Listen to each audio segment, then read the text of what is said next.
Estoy muy contento, entonces quería compartir un poco esta alegría que me causa este personaje, esta persona, Guillermo Hudson, a quien yo conocí hace pocos años. Conocí de su existencia hace pocos años. Bueno, de su existencia conocía, lo que no conocía era su obra. Y fue Andrés Di Tella, que estaba preparando un documental sobre la vida de Hudson, que me contacta. Y yo, lo primero que le digo es que, siendo un impostor hablando con él sobre ese tema, pues no sé de quién se trataba la persona. Y después de conversar, me entusiasmé, empecé a leer la obra. Ahora estoy hecho un adicto a Hudson y espero compartir un poco mi cariño. Entonces yo voy a asumir que muchos de ustedes, si ven aquí hay algunos ornitólogos y colegas de biología que lo conocen, yo asumo que ustedes sabrán tan poco de Hudson como sabía yo, así que les voy a dar algunos headlines de quién era. Hudson nació el 4 de agosto de 1841 en un rancho, en este rancho que está acá, en Florencio Varela, la zona en ese momento de la Quilmes, y era un hijo de un matrimonio norteamericano que se había venido de Boston, y va al medio de la Pampa, en la época de Rosas, en medio de la Pampa no había nada, una pequeña propiedad, no eran grandes estancieros, esta quinta, este campito, los 25 ombúes todavía se puede visitar. Y era un naturalista exquisito, un observador monumental. A lo largo de la charla quiero hacer algunas referencias a eso. Pero además fue un gran escritor. O sea, este tipo tenía como formación, su única formación en la biblioteca de los padres, era un autodidacta, ya les digo, una persona con una capacidad de observación inaudita, amante de los pájaros, la flora, la fauna, y él es uno de los primeros que percibe este conflicto cuando la pampa empieza a ser distribuida, alambrada, etc. Él transmite gran contenido de nostalgia por la pérdida de esa pampa infinita que él conoció como gaucho que hablaba inglés, pero gaucho al fin. Y como les digo, a los 33 años él emigra buscando la cura de una enfermedad que tenía a Inglaterra, donde también tenía ciertas aspiraciones con estos biólogos académicos con los que colaboraba, hacer una carrera científica, proyecto que no funcionó. Se terminó dedicando a las letras y escribió unos libros increíbles. Y fue un escritor de culto para un montón de gente, en particular para Joseph Conrad, que también era otra persona que escribía en inglés, pero tenía como lengua materna, bueno, en su caso el polaco, Virginia Woolf. Pero un escritor de escritores. Es así que cuando viene en 1926 a visitar Ocampo, Rabindranath Tagore, el poeta indio, premio Nobel, empieza a hablar de cosas de la pampa y nadie entiende por qué. Y él dice, bueno, uno de mis autores favoritos es Hudson, nadie sabía quién era. Joseph Conrad dice que era un escritor con un don de escribir que le hacía acordar de cómo crecía el pasto, de lo natural que era, ¿no? Y otro fanático de él era Borges, que decía, entre otras cosas, que su libro La Tierra Púrpura es uno de los pocos libros felices de la literatura, un gran escritor. Pero él, antes de morir, en 1920, termina de publicar Aves del Plata, donde él recuerda, en base a sus recuerdos, 27 años después de irse de Argentina, él escribe con una precisión increíble, y sobre esto voy a volver hacia el final de la charla, detalles de 250 y pico de especies y detalles de los cantos de 215 especies son aves del plata y creo que de 215 recuerda detalles del canto, 27 años después de haber sido naturalista de campo. Y como les digo, tiene una percepción y un conjunto de preocupaciones que son antecesoras de nuestras inquietudes ecológicas. Entonces esta manera de comunicarse con la naturaleza me hizo acordar cuando me invitó Laura y Gustavo me invitaron a dar esta charla, de todas estas cosas que yo había venido trabajando medio marginalmente dentro de lo que es el trabajo del laboratorio, las cosas que hacíamos fuera del laboratorio, que se vieron potenciadas por el hecho de la pandemia, en donde tuvimos que, entre otras cosas, dar respuesta al hecho de que había un montón de gente formándose, un montón de estudiantes circulando, necesitando hacer trabajos experimentales, que nos llevó a potenciar ciertos trabajos en el campo. Entonces, honrando un poco un modo hudsoniano de aproximarse a la naturaleza, quise juntar algunas historias que tuvieran que ver con el LSD de nuestro laboratorio fuera del laboratorio, o sea, historias del campo. Así que esa es un poco la idea y el leitmotiv de la charla. Entonces vamos a hablar de historias de nuestro grupo fuera del laboratorio. Un poco para poner un marco de referencia, hay 10.000 especies aproximadamente de aves, de las cuales cuando nosotros hablamos con Ana, nuestros estudiantes de la física o de la neurociencia de producción vocal, nos concentramos en estas que están representadas en rojo, que son las aves ocines. Son un suborden de los paseriformes, que son más o menos 4.000 especies. Junto con estas, los subocines, constituyen, bueno, hay un tercer orden de unas especies, el orden de los paseriformes. Y como les decía antes, en general, cuando hablamos en el laboratorio, trabajamos con las aves ocinas, aquellas que tienen como característica que reconfiguran su cerebro, la parte vinculada al canto, durante un proceso de aprendizaje. O sea, que su cerebro, o sea, las vocalizaciones que tienen no son innatas, sino que interviene en la práctica con un tutor. Entonces, básicamente, para contar una transparencia entre 20 años de trabajo, todas estas tienen un aparato vocal preservado, la siringe, el aparato vocal es preservado, estas 4.000 especies tienen el aparato vocal muy preservado y su estructura neuronal en lo que se refiere a la producción de canto también.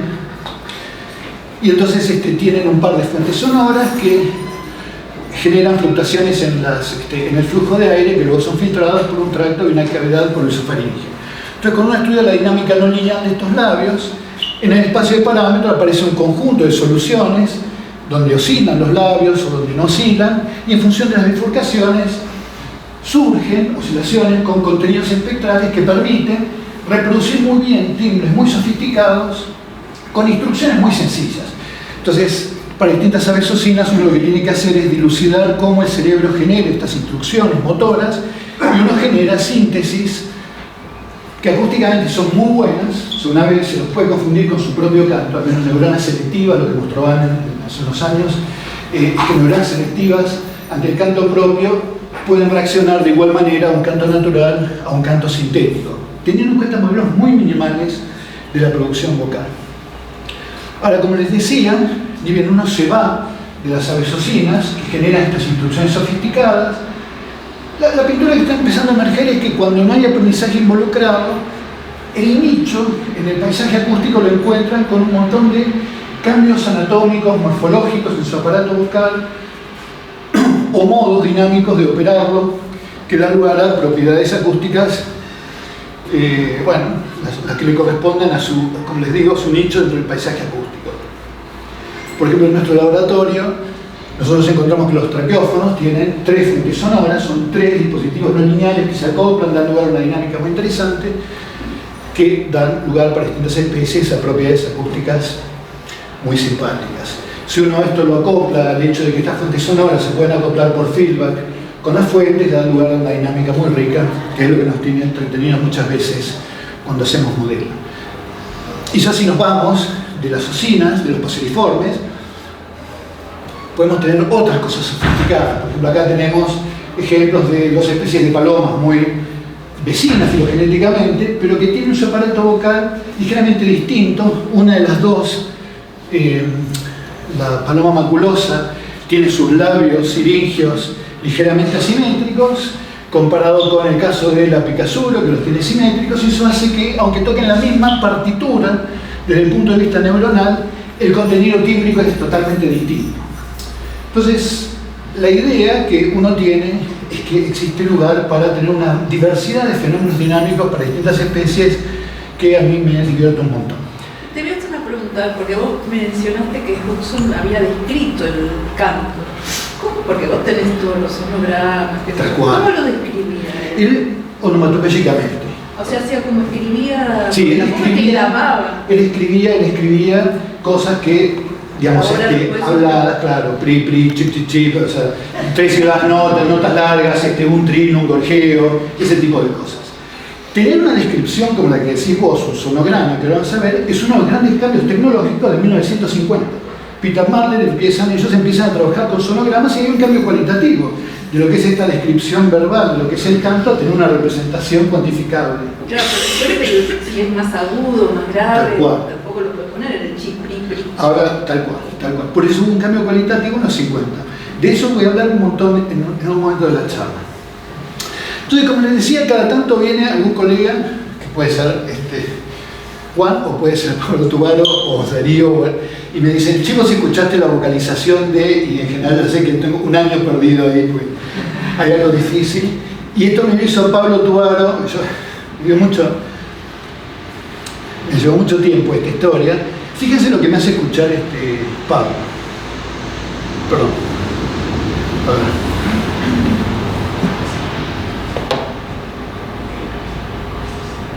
Me hace escuchar esto.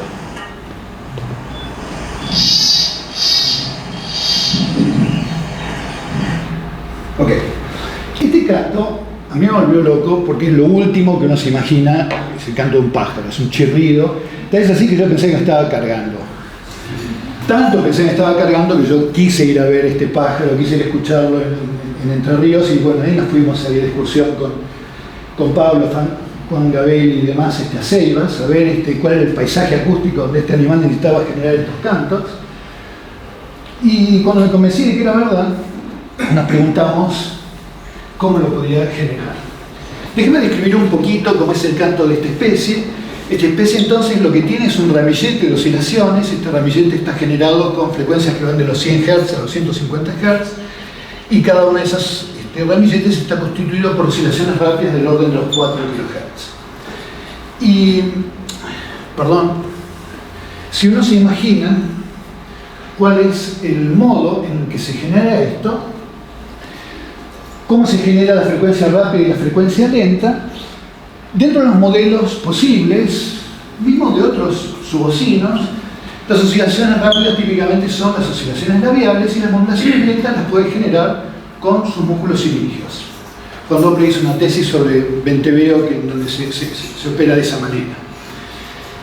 Sin embargo, el hecho de que hubiera acá oscilaciones que decaían, a mí me hizo sospechar que había un modelo alternativo que tenía que considerarse, que era el siguiente: el hecho de que las oscilaciones se generaran en la fuente con una frecuencia baja, con oscilaciones de tipo explosivo, de un alto contenido espectral, y que un filtro de la cavidad glosofaringea diera lugar a filtraciones.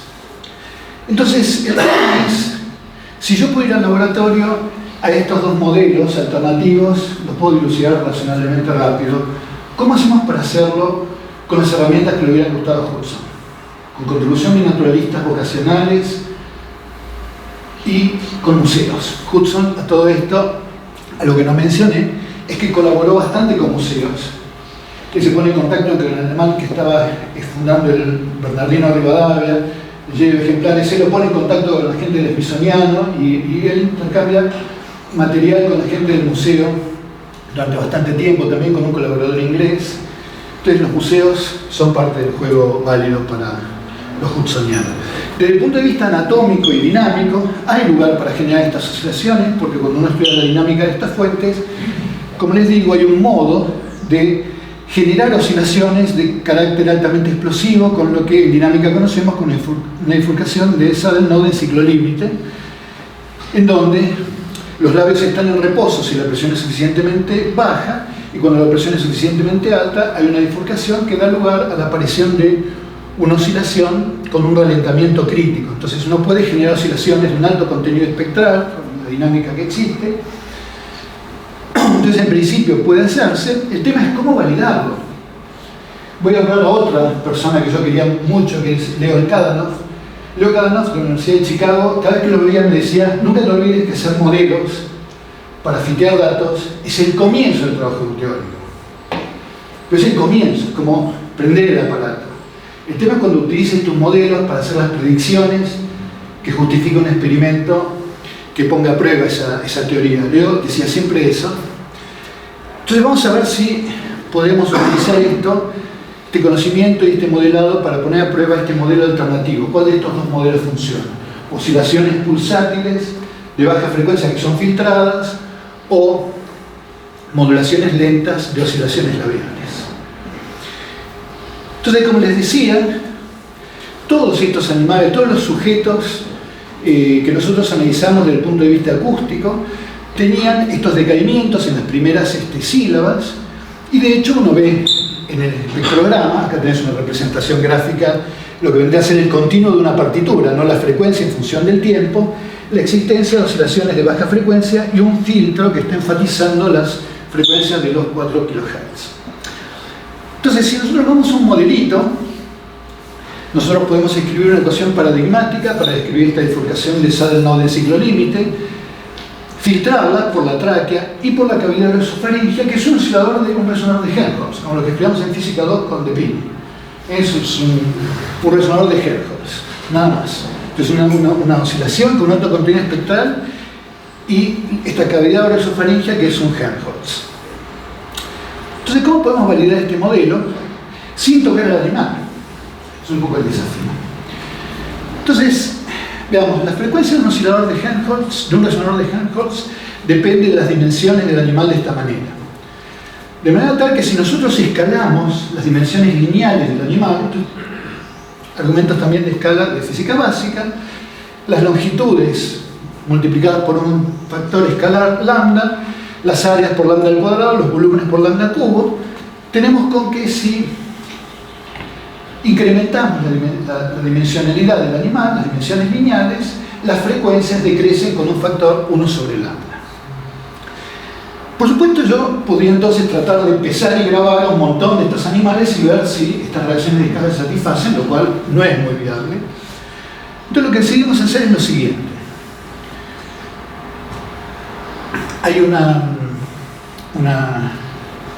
sé si llamarlo conjetura, o una ley fenomenológica que asegura que los tamaños de los animales con la altitud se incrementan.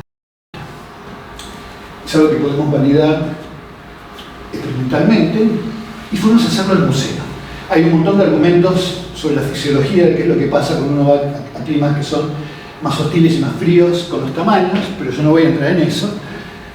Lo que hicimos es ir al museo, al Bernardino Rivadavia, a medir huesitos de ejemplares de Phytotoma rutila de esta especie. Todos saben que un museo es lo que uno ve con vitrinas, es como la puntita del iceberg, ¿no? Son gigantescos institutos de investigación donde se colecciona un montón de material genético, pieles de animales, en fin, siringes, bueno, material genético vario para tener idea de la biodiversidad de nuestro país. Entonces hacemos eso y miramos los tarsos, ¿no?, de estos animalitos, de estos ejemplares, un montón de ejemplares de Phytotoma rutila, y los ploteamos en función de la altitud en la cual fueron capturados los ejemplares. Vemos que en efecto hay una tendencia a que los animales son más grandes a mayor altitud, más o menos un 10% más grandes, si vamos desde Entre Ríos hasta Bolivia. Por supuesto, nosotros no tenemos las grabaciones de esos sujetos, pero lo que sí tenemos son grabaciones de un montón de mini Hudsons que van al campo, sacan fotos y graban y suben a repositorios públicos. Por ejemplo, Senocanto, que lo administra la Universidad de Cornell. Entonces, nuestra predicción es que si nosotros tenemos que, en función de la altitud de 0 a 4.000 metros, hay un incremento lineal de las dimensiones del ave de un 10%, la predicción es que las frecuencias decrecen en un 10%. Entonces, lo que estamos mostrando acá son ejemplos de grabaciones de Senocanto en la cual se valida eso. La hipótesis que tenemos que estas frecuencias altas no son frecuencias siringias, sino resultados de un filtro. Un incremento de un 10% de los tamaños es un decremento del 10% de las frecuencias de estas que estamos hablando. Y esto tiene consecuencias interesantes para la biología del animal, porque quiere decir que este animal manda una señal honesta respecto de una característica propia, que es su tamaño, en las vocalizaciones. Eso no ocurre siempre. Aquí esta película me está costando mostrarla, pero en las aves que aprenden, eso no ocurre. En las aves que aprenden, por ejemplo, ahí se mostró una pintura de un cardenal. Cuando modulan las frecuencias, ellos enfatizan esa frecuencia fundamental y acompañan con el movimiento de la cavidad orosofaringea para enfatizar esa frecuencia. O sea, esto de que se ponga en evidencia a través de un parámetro que no controlan, en las aves que aprenden no ocurre. Bueno, esta historia Yo le comento a Juan, justamente, mira, vamos a publicar en PRL Fitotoma rutila. Él no me creía, me dijo, nunca me imaginé que Fitotoma rutila iba a aparecer en Física Review Letters. Pero es lo único que hablamos, porque esto fue publicado el 4 de marzo del 2020. O sea, en realidad con lo que hablamos con Juan en ese momento es cómo hacíamos para que hubiera defensas doctorales antes de abril, con la cuarentena de por medio. O sea, se nos vino toda la cuarentena encima, con todos los problemas de gestión, en fin, toda la pesadilla que todos vivimos de distintos lugares de nuestras vidas. Pero nosotros entonces nos pasó que además de todos estos temas de gestión, nos agarró con un montón de estudiantes haciendo doctorado, haciendo tesis de licenciatura, haciendo laboratorio 6 y 7, y bueno, por supuesto nos sentimos compelidos con ANA a dar un tipo de respuesta. Y una cosa que podíamos hacer es sacar el trabajo del laboratorio, llevarlo a las casas de la gente, repartiendo electrónica y yendo al campo a hacer validaciones experimentales. Entonces, lo que quiero comentarles es un conjunto de técnicas que fuimos desarrollando con distintos estudiantes, a los que les quiero dar crédito acá, tratando de adaptar, bueno, lo que podíamos en las tareas del laboratorio a trabajos de campo. Entonces voy a describir breves historias y técnicas asociadas a 3 cosas que nos propusimos hacer. O sea, primero, seguir con trabajo de campo, cosa que en realidad no nos lleva gran parte de nuestros esfuerzos, todos nuestros esfuerzos son de laboratorio, pero decidimos con distintos estudiantes resolver estos problemas para ver si más adelante seguimos trabajando en esto. Cómo identificar individuos por su canto, cómo localizarlos para poder seguir la vida de cada uno de estos y cómo interactuar vocalmente con ellos. Entonces vamos a hablar de algunas de estas historias súper brevemente. Un problema que está resuelto desde hace años, desde hace 5 años, es el tema de cómo clasificar especies automáticamente. Este problema es fácil, se hace mediante redes neuronales. Una red neuronal convolucional es un conjunto de unidades no lineales cuya última capa puede estar programada como para que cada vez que yo entre en esta red con información acústica, se encienda solamente una de estas unidades que corresponda a una clase. Y uno entrena esto, modifica los pesos para que esto se logre. Si yo quiero caracterizar individuos, esto es mucho más difícil. ¿Por qué? Primero porque hay un montón de individuos que entran y salen del estudio, y yo no quiero recalcular y rediseñar a toda la red. Y segundo porque yo tengo muy poquitos sujetos. Entonces lo que hicimos con un estudiante de biología, que se llama Tomás Bossi, es desarrollar una arquitectura, bueno, trabajar con una arquitectura de redes, que se llaman redes siamesas, que lo que tienen es una estructura de ser 2 redes idénticas, en la cual la última capa no es interpretable, es un espacio de representación, pero uno entrena los pesos como para que cuando mete cosas de lo que uno va a querer en clases distintas, en esa representación yo tenga 2 valores bien distintos, y cuando yo meta cosas de lo que quiero que sea la misma clase, esos puntos queden mapeados en lugares cercanos. O sea, uno en vez de definir clases, lo que define es una métrica. Entonces con eso nos propusimos ver si podíamos identificar sujetos en donde podíamos medir que sea un parque Pereira. Entonces ahí no tenemos Fitotoma rutila, el animal estrella para nosotros y para nuestros estudiantes de grado 6 y 7 y tesis de licenciatura ha sido el chingolo, y este es, todos lo conocen, el canto del chingolo. Vamos a ver. Es el Sonotrichia. Sonotrichia capensis. Exactamente. A ver.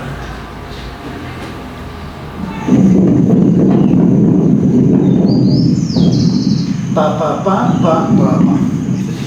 Entonces ahí tenés esta versión del continuo de una partitura musical.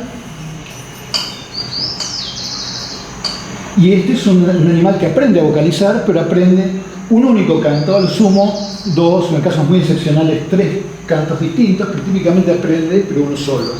En ese sentido es parecido al diamante mandarín que estudiamos en el laboratorio, que aprende, necesita estar expuesto a un tutor en 2 periodos específicos de su vida, pero una vez que aprende y cristaliza ese único canto. Y en la zona donde yo bueno, voy todos los días, por la que yo voy todos los días y donde venimos con los estudiantes, están estos sujetos que son altamente territoriales. Básicamente uno aprende cuando va caminando por la zona a identificar a cada uno de ellos. Entonces acá lo que tenemos son, en un recorrido de aproximadamente, esto será, no sé, estos son 100 metros, esto será menos de 1 kilómetro, estos son los sujetos, y yo lo que quiero es entrenar la red para que automáticamente me identifique estos cantos. Ahora, déjenme decirle una cosita, de estos cantos, por ahí lo que vale la pena describir es que tiene dos partes. Una es el tema, que es un rasgo identitario, y el otro es un trino, que es una especie de gentilicio. O sea, acá dice, no sé, Juan Reboreda porteño, por ejemplo, más o menos, ¿no? Esta parte es el tema, que es típico del sujeto. Esto tiene que ver con la zona donde el animal vive. Ahí Pablo Tubardo tiene estuvo trabajando bastante tiempo en una teoría que vincula la rapidez del trino con las características de la flora del territorio. Ahora, cuando tenemos esto, a mí me causó gracia porque me crucé con este paper. Esta persona, ustedes probablemente no lo conozcan, se llama Fernando Nottebohm, es un científico argentino muy famoso en otro campo, la neurociencia. Es un neurocientista que trabaja en Rockefeller, que es, entre otras cosas, es el que descubrió toda la estructura neuronal del cerebro del ave, del sistema del canto, pero además es el que descubrió neurogénesis en cerebros adultos, que lo descubrió justamente en Canarios. Ella fue muy jovencito de Argentina, pero en el 66 estuvo 5 meses varado en Argentina por otro tipo de epidemia, que era la colimba. Cosa que ustedes ahora ya no... Pero mi generación, hasta mi generación y un poquito después, todos caímos en cama con esto. Y él tuvo que venir en algún momento de su vida, en 1960 y pico, a venir a resolver sus temas de colimba. Y cuando podía se escapaba y hacía estudios de campo. Muy a los Hudson. Él no tenía ni espectrogramas, ni grabadores, nada. Entonces lo que tenía es un lápiz y papel, y él tomaba nota de lo que identificaba eran los temas. Y en una de las cosas que me parecen más tiernas de la literatura, de cómo pasaban los tiempos, la figura 2 de este trabajo, él se calibra. Él muestra qué bueno que soy haciendo esto. Entonces se pasa una grabación, hace el dibujito, calcula el espectrograma y dice, miren qué parecido que me da. Entonces con eso él publica sus dibujos. Entonces, lo que nosotros hicimos como gracia con Roberto es ver si estos temas se cantan o no, preguntándole a la red que entrenamos con nuestros cantos si estos cantos todavía se escuchan. Entonces, para hacer eso lo que hicimos es utilizar nuestros modelos de producción vocal para generar primero cantos limpios, sin ruido, de los cantos que se escuchan hoy en día en el Parque Pereira. Entrenamos una red siamesa y después le pasamos cantos sintéticos que reconstruimos en base a las partituras de Fernando Nottebohm. Y si esto es una proyección bidimensional de lo que te da una red siamesa, cada conjunto de puntos son los cantos de un individuo particular. Cuando uno le pone los de Nottebohm, aparecen un montón nuevos, pero aparecen 3 que se superponen increíblemente con los cantos actuales. Cosa que a mí me encanta porque yo cargo a mis hijos con que los hitazos de los 60 nunca mueren, y ahí está. Son justamente los cantos que eran más cantados en ese momento, los que se preservan. Para mí acá hay una línea re interesante sobre por qué ese es el caso, si es una cuestión solamente cultural o si es una cuestión de restricciones de la red. Esto para mí es el comienzo de un muy lindo proyecto. La segunda herramienta que desarrollamos con los chicos, una vez que teníamos la posibilidad de saber quién era quién a través del canto, dicho sea de paso, se dan cuenta, como yo defino una métrica con las redes siamesas, yo puedo tener temas iguales, pero si yo los entreno con sujetos distintos que comparten el tema, puedo aumentar la precisión de esa métrica para distinguir muy bien dentro de un tema. Entonces, es una linda herramienta para seguir acústicamente sujetos. Y lo siguiente fue cómo hacer para identificar las posiciones. Entonces lo que hicimos fue desarrollar matrices de micrófonos para reconstruir posiciones a partir de la diferencia de tipo de llegada de una señal sonora a distintos micrófonos. Entonces uno saca la cuenta, uno se amplía a 44 kHz. Si quiere tener una precisión de 1 metro, sabiendo que el sonido viaja a 350 metros por segundo, se da cuenta que con cable de 10 metros ya puede, porque si pone los micrófonos en un cuadrado de 7 metros de lado, le da como para que a partir de la diferencia de tiempos de llegada a cada uno de los 4 micrófonos, con esos 6 números recompone la posición X y Z de la fuente sonora. Entonces eso tratamos de hacerlo primero con Julián y Bianca, creo que era con grabadores con Arduinos. Los tiempos no daban. Finalmente utilizamos un micrófono, un grabador comercial de varios canales, y con eso empezamos a seguir la vida de cada uno de estos sujetos. Ahora sí, ya estábamos en el medio desesperados porque había un montón de chicos haciendo la base 17 o tesis de licenciatura y no podíamos entrar al laboratorio. Entonces en el 2021 lo que hicimos es un montón de trabajo de campo con la localización. Entonces acá tenemos un ejemplo de un adulto que tenemos acá. Estos 4 puntos representan los 4 micrófonos de nuestro grabador, y lo que tenemos acá es un adulto y un montón de juveniles que se le ponen alrededor y empiezan a cantar con él. Desde el adulto cantando, canta un canto y empiezan cada uno de estos juveniles a cantar. Y lo que a mí me voló la cabeza de poder hacer esto en forma continuada, cosa que probablemente si no hubiera sido por la pandemia no lo hubiera hecho, es que muchos días después, día tras día, uno con lo que se encuentra es con una enorme persistencia de los sujetos. Acá tenemos el adulto y acá tenemos 2 de estos juveniles que seguían 15 días después exactamente en la misma posición todos los días con su práctica. Voy a hacer la historia corta porque después vinieron 2 adultos a disputarse el territorio y esta escuela se fue al diablo y no lo seguimos más. En febrero se apaga el canto de los chingolos, no se escucha nunca más un chingolo hasta que empieza el siguiente final de invierno. Y ahí fuimos con el Colo, como todavía seguíamos, bueno, ya estábamos abriendo el laboratorio entonces, pero nosotros seguimos yendo al campo, y acá apareció de visita, como adulto ya, este juvenil que habíamos identificado nosotros el año anterior. Tiene características, pese a que es un tema bastante frecuente, tiene características muy únicas, y la Reversia Mesa no duda en identificar que el tema de este adulto es el de este juvenil. Y después lo fuimos a buscar porque no era el lugar donde se instaló. ¿Dónde era que se instaló? Y acá Alex tiene un dron y nosotros jugamos con el dron también. Entonces Alex hizo esta película para ver a cada uno de los protagonistas de la historia de dónde había ido a parar este año. Este es el lugar donde estaba la escuela, y el adulto que había echado a todo el mundo se instaló por acá. Se instaló por acá. Ahora está feliz acá, muy instaladísimo.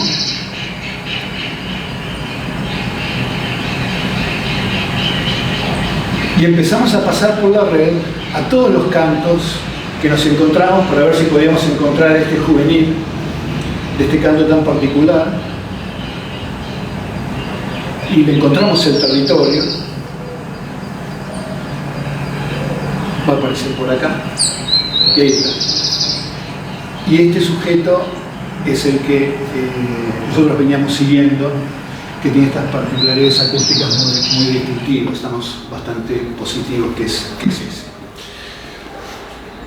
Muy bien. Acá tenemos entonces cuál es el canto de este como adulto y cómo era el canto como juvenil en agosto del año anterior.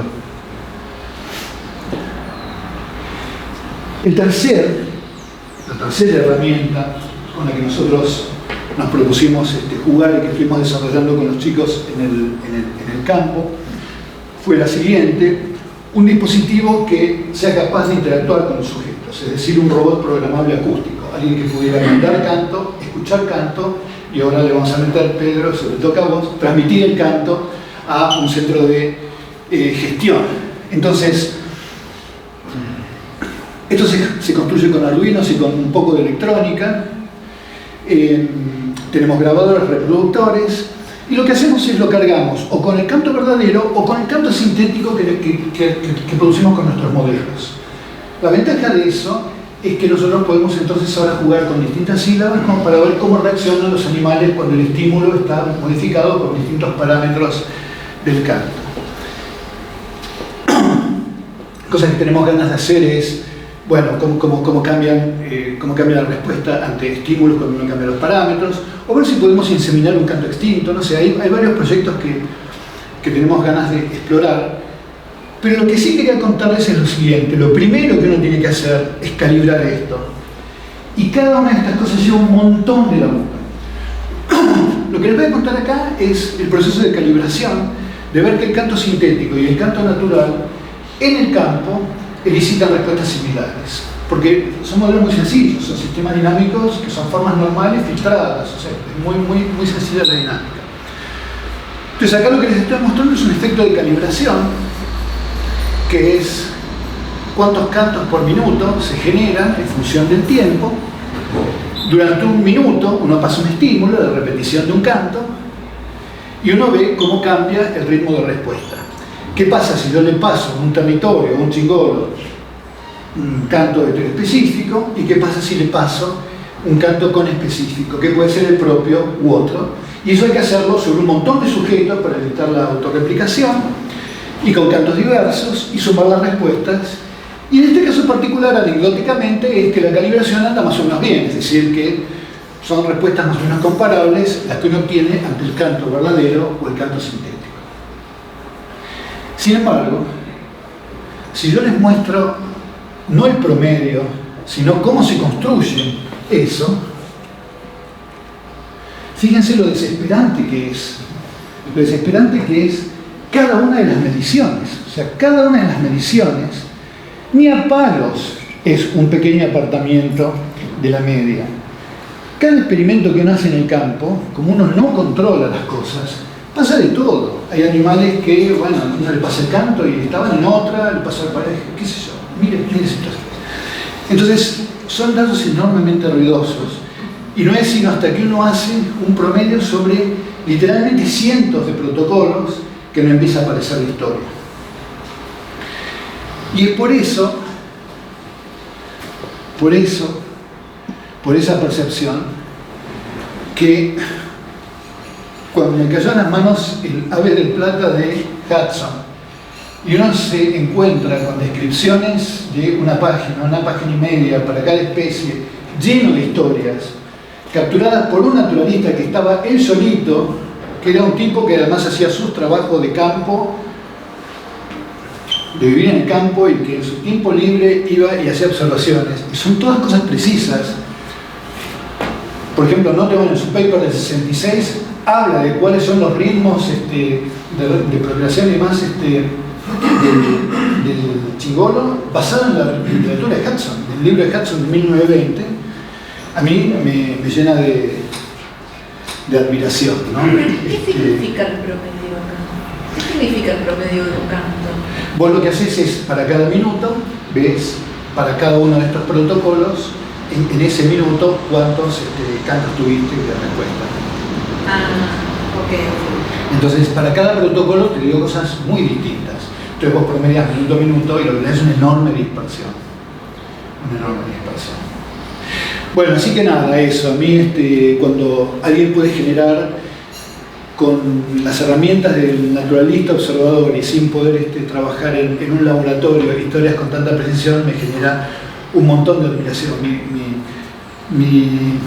Después de todos estos 3 años trabajando un poquito más en el campo, me dio la sensación de que, obviamente, trabajar en el laboratorio requiere que, para hacer alguna de estas técnicas que hacemos nosotros, que es medir con mediana neuronas en el cerebro o un músculo y cosas tan pequeñitas y demás, lleva trabajo. Pero ser riguroso en el campo lleva infinito trabajo, infinita paciencia, así que bueno, para todos los naturalistas que lo hacen con tanta seriedad, toda mi admiración, y para ustedes entonces, muchas gracias por su atención.